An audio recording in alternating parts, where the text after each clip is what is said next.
In Hamnabad Bidar district, a centuries-old tradition thrives as hundreds gather for a unique healing ritual. The Sharappa Jagdale family leads this annual event where live fish stuffed with Ayurvedic medicine are swallowed to cure ailments like asthma, cough, jaundice, and respiratory issues. On June 9th, as the monsoon began, people of all ages, from children to the elderly, flocked to participate. The fish, measuring 1 to 4 inches, are swallowed whole with water believed to deliver medicine deep into the body. Local fish sellers see a boom with fish priced between 100 rupees to 200 rupees. This tradition rooted in Bidar's history attracts thousands hoping for better health. ನಂದು 76 age ನಡೆದದು. ನಾ doctor pass ಮಾಡಿ 45 ವರ್ಷ ಆಗ್ಯದು.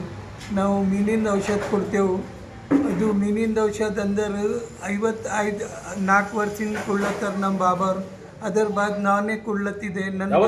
ಯಾವುದಿನ ಮಿರ್ಗಶಿಯ ನಕ್ಷತ್ರ 8 ಜೂನ್ದಾಗ ಇದು ಮದ್ದು ಕೊಡ್ತೇವೆ. ಇದರ್ಲಿಂದ ಏನಂದ್ರೆ ಮೀನಿಗೆ ಮದ್ದು ಹಚ್ಚಿ ಒಳಗೆ ಹಾಕ್ದಾರ ಒಳಗಿಂದ ಏನು ಜಾಳ್ಗಿ ಇರ್ತದೆ ಅದು ಎಲ್ಲ ಕಮ್ಮಿ ಆಯ್ತದೆ.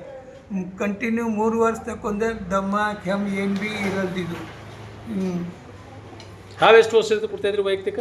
ನಾವು 35 ವರ್ಷದಿಂದ ನಾವು ಕೊಳ್ಳತ್ತಿದ್ದೇವೆ. ಇದು ಮಾರ್ಗಶಿರ ನಕ್ಷತ್ರದಾಗ ಮೀನಿನ ಔಷಧ ಕೊಡ್ತೀರಿ, ಮತ್ತೆ ಬೇರೆ ಟೈಮ್ ಯಾವ್ಯಾವ ಔಷಧ ಬೇರೆ ತರೀಕ್ ಅಂದ್ರೆ ನಕ್ಷತ್ರದಾಗ ಕೆಮ್ಮು ಹೆಚ್ಚಿಗಾಯ್ತದೆ, ದಮ್ ಹೆಚ್ಚಿಗಾಯ್ತದೆ, ಇದು ಚಳಿ ಹೆಚ್ಚಿಗಾಯ್ತದೆ. ಅದರ್ಲಿಂದ ಮನುಷ್ಯಾಗ ತ್ರಾಸ ಭಾಳ ಆಯ್ತದೆ. ಅದು ತ್ರಾಸ ಆಗಬೇಡ ಅಂತ ಕಚ್ಚಿ ನಾವು ಇದು ಮದ್ದು ಕೊಡ್ತೀವಿ. ಇದರಿಂದ ಬಿಲ್ಕುಲ್ ಆರಾಮ ಆಯ್ತದೆ. ಮತ್ತೆ ಇದು ಬಿಟ್ಟು ಮತ್ತೆ ಬೇರೆ ಆಯುರ್ವೇದಿಕ್ ಏನೇನು ಔಷಧ ಕೊಡ್ತೀರಿ ರೆಗ್ಯುಲರ್? ಆಯುರ್ವೇದಿಕ್ ಮೆಡಿಸನ್ ಕೊಡ್ತೇವೆ. ಏಡ್ಸ್ ಅದ, ಕ್ಯಾನ್ಸರ್ ಅದ, ಕೆಮ್ಮು, ದಮ್ಮು, ಚಳಿ.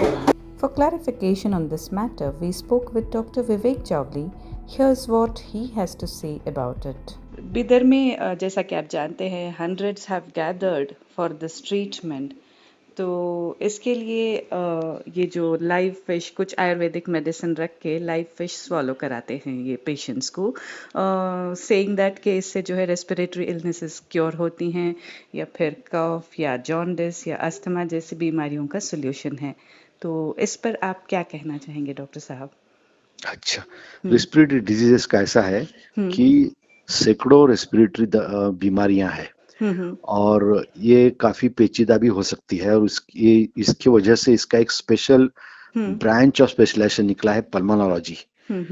कोई लड़का या लड़की एमबीबीएस करती है, उसके बाद एमडी करती है.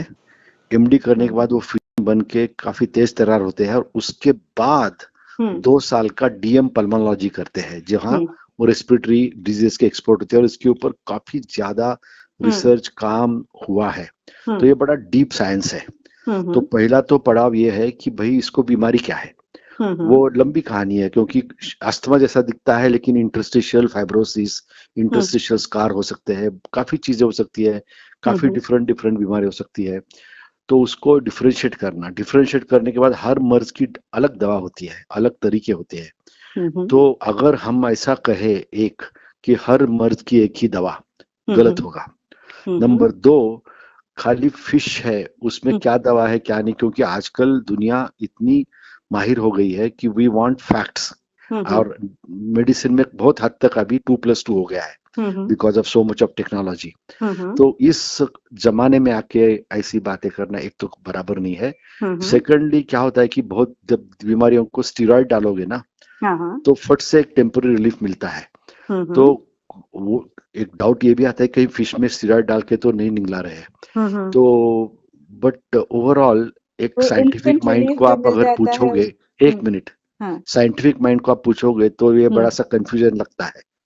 अगर आपको कोई प्रॉब्लम नहीं है, मेंटल प्रॉब्लम ज्यादा है और बिलीफ डीप है, तो वो साइकोथेरेपी हो सकती है. Only those things can be completely resolved. Otherwise, by giving steroid, many illnesses can be temporarily resolved for a couple of days. Otherwise, ये चीज ऐसी इतनी स्ट्रेट फॉरवर्ड नहीं है. अच्छा, कोई साइंटिफिक बैकिंग नहीं है इसके लिए? नहीं, कैसे हो सकता है. साइंटिफिक बैकिंग आजकल बड़ा वर्ड ऑफ क्लैरिटी हो गया है. Double blind study, large number of subjects and longer period follow up. बड़े the qualification for finding out the truth by a study have become very stringent, and the whole thing has to be peer reviewed. Very perfect. Doctor साहब, मेरा एक और and सवाल. उसी पे आज दुनिया चलती है. Exactly, very true, very true. एक और सवाल मेरा डॉक्टर साहब कि ये जो बच्चे और बूढ़े एल्डरली पीपल जो होते हैं उनके लिए पोटेंशियल हेल्थ रिस्क्स हो सकते हैं क्या? और चोकिंग भी पॉसिबल है क्या? इस तरह के ऐसी जाहिलाना मतलब मैं नहीं, इसको चोकिंग हो सकता है, ये तो हुँ, क्लियर है ना। हुँ। अगर वो निगलने में हुँ, गलती से कहीं हुँ, और एयर पैसेज में निगल गया तो फिर हुँ, मुश्किल हो हुँ, सकता है, हुँ, हुँ, हुँ। तो अ, हड़बड़ में। लेकिन इसके बावजूद इस सब के बावजूद एक हंड्रेड्स ऑफ पीपल गैदर करते हैं, तो ये क्या हमारे पास क्या है ना, हुँ, हर हर तबके में, हर क्लास, कास्ट, क्रीड, धर्म में हुँ, ब्लाइंड बिलीफ ज्यादा है। हुँ, बुरी बात ऐसा नहीं बोलता हूँ, क्योंकि उससे काफी साइकोलॉजिकल चीजें साफ हुँ, हो, हुँ, क्योर हो सकती है। हुँ, हुँ, लेकिन उसकी वजह से ये प्रॉब्लम, स्टैम्पेड होना, ये होना, वो होना, अभी हुँ, उसका इलाज एक ही है। अभी हम बोलते हैं एजुकेशन इलाज है, लेकिन हुँ, हम देखते हैं कि एजुकेशन भी इलाज नहीं है। बहुत लोग एजुकेटेड होके भी गलत गलत चीजें करते बैठते हैं। हुँ, सो ऑब्वियसली परसिस्टेंटली तुम्हारे हमारे जैसे लोगों ने साइंटिफिक बातें बताते रहना है। बाकी फिर हुँ, हर एक का, you know hmm, hmm, everybody has his own fate in his or her hand. Excellent जी, जी, आवर जी। Job is to educate. Excellent doctor साहब, thank you so much doctor साहब।